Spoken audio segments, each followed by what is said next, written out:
आम्हाला पिकाची गरज नाही, कारण शेतकरी हा खऱ्या अर्थानं या जगाचा पोशिंदा, या देशाचा पोशिंदा आहे. त्याला फक्त सन्मान दिला. आम्हाला पिकाच्या योजनेची काही गरज नाही, पण परिस्थिती अशी अवस्था झालेली आहे की आज मला आनंद वाटतोय की सगळ्यांना शेतकऱ्यांची दया येते. पण त्याचा कांदा 40 रुपये किलो झाला की मोर्चेच मोर्चे. तर टीव्हीला बी बातम्या, डोळ्यात पाणी आलं. अरे 40 रुपये कांदा झाला, खाऊ नका ना. टमाटो खावा, बटाटो खावा, गाजरे खावा. पण कांदा म्हणजे काय आटम बांब आहे का? 2-4 महिने थांबा की जरा. पण लईच खावं वाटत असलं तर स्वस्ताईच्या काळात ज्यूस करून पित बसा.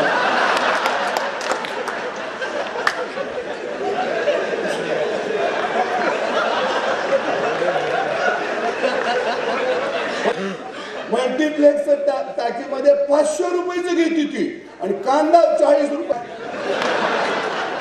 काय कोलमाड म्हणजे इकडं शेतकरी कोलमाडला या, त्याच्याकडे कोण बघायलाच तयार नाही. वळून सुद्धा कोण बघाल. बरं, आमची अवस्था काय वाईट आहे. लेकरा बाळांना चांगलं शिक्षण नाही, आमच्या अंगावर फुडूक कपडा नाही, आमच्या घरात हातरून पांघरून चांगलं नाही. आज दुष्काळ पट्ट्यामध्ये गेलो. अगदी दादा आई शपथ, मी तर पलंगावर माझं लगीन झाल्यावर झोप. म्हणजे आमच्या घरात पलंग पूर्वी नव्हताच, डायरेक्ट माझ्या लग्नातच पलंग आला. आमचा बा तर पलंगावर झोपलंच नव्हतं. मला पलंग दिला दादा माझ्या सासऱ्यानं. आनंद वाटला. म्हणलं गोधड्यावरून गडी आता पलंगावर. पलंगावर झोपून बघितलं, पाय हातभर बाहेर गेला. म्हणलं मार चुकलं.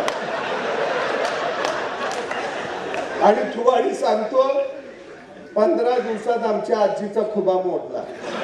म्हातारीचा बाण दवाखान्यात नेली आणि त्या म्हातारीला घरात आणली, पलंगावर टाकली. कडू म्हातारी बी एवढी हुशार निघाली, 19 वर्ष पलंग सोडला नाही.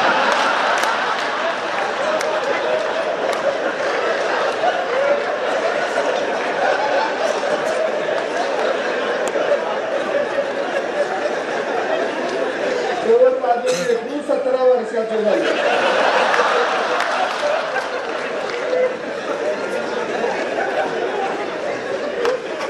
आता सभापती साहेब पलंग आला, पण तो मणक्याचा त्रास सुरू झाला.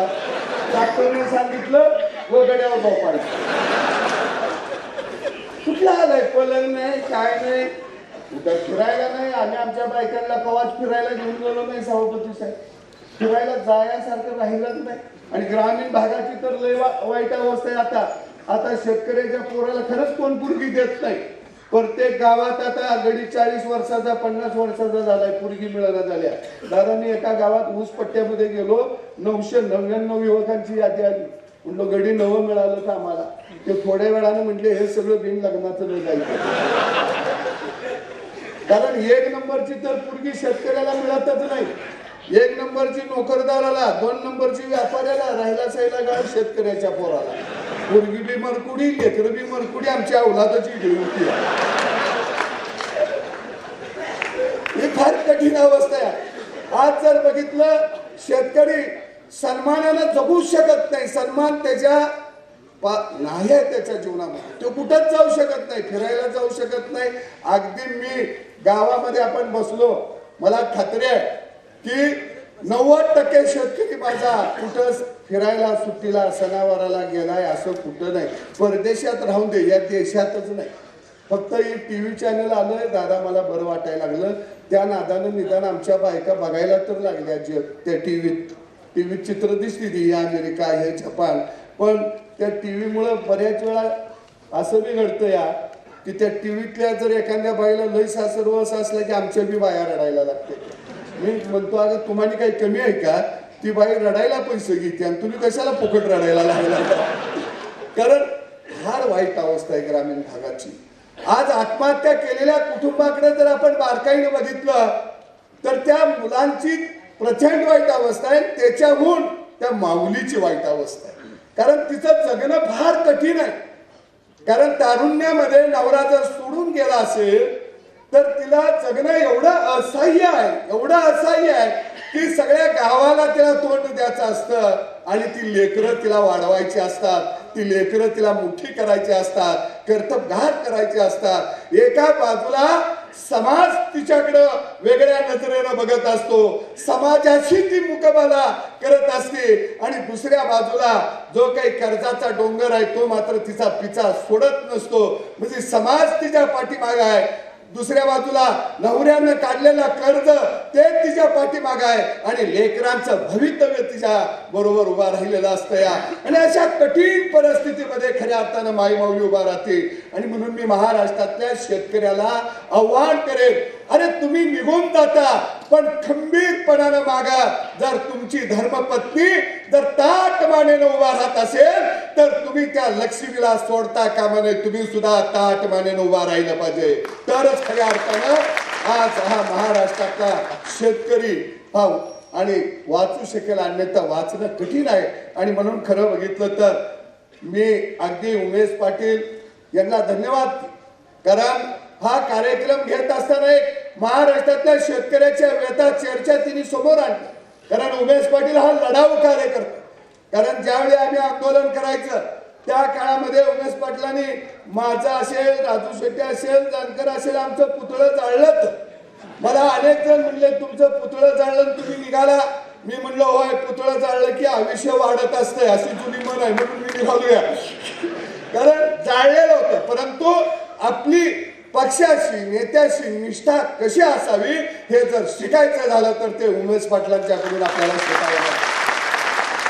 आणि म्हणून खऱ्या अर्थानं आज लढाऊ कार्यकर्त्यांची आजच्या राजकारणामध्ये अत्यंत गरज आहे आणि ती गरज उमेश पाटलांच्या निमित्तानं आज खऱ्या अर्थाने या ठिकाणी भरून निघत आहे. आणि असे अनेक कार्यकर्ते तयार होणे गरजेचं आहे.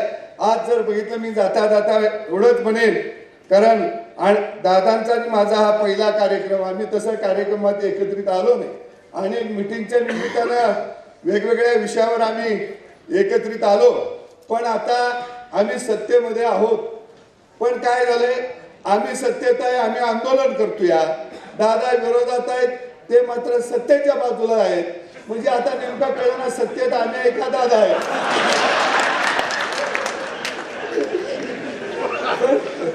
त्यामुळं आता आम्ही सत्तेत आलो तरी आम्हाला बी सत्तेत आल्यागत वाटते ना, आम्हाला बी खुमखुम येते. काय दिसलं की आम्ही बी बाहेर पळत सुटतोया. मग कळते अरे आपण सत्तेतही जरा थांबूया. पण तिकडनं दादा काही अजून पळना झाली ती, त्यामुळं ती जागा काही भरून निघाला झाली. त्यामुळं ती खरं जर बघितलं तर आज जरी आम्ही सत्तेत असलो तर जिथं शेतकऱ्याचा प्रश्न येईल, जिथं शेतकऱ्यावर अन्याय होईल तिथं सत्ता महत्वाची नाही तर गावगाड्यातला राबणारा माझा बाप महत्वाचा आहे. आणि त्याच्यासाठी आम्ही लढणार आहोत, लढत राहू आपण सगळे मिळून. कारण सगळ्यांचा ध्येय उद्देश एकच आहे की गावगाडा हा खऱ्या अर्थानं संपन्न झाला पाहिजे. आणि मायमाऊली जी आमची मनात आलेली आहे, विडा पिडा टळून दे आणि बळीचं राज्य येऊन दे, माझ्या शेतकऱ्याच्या चेहऱ्यावर हास्य फुलून दे, एवढीच अपेक्षा व्यक्त करतो आणि इथंच थांबतो. धन्यवाद.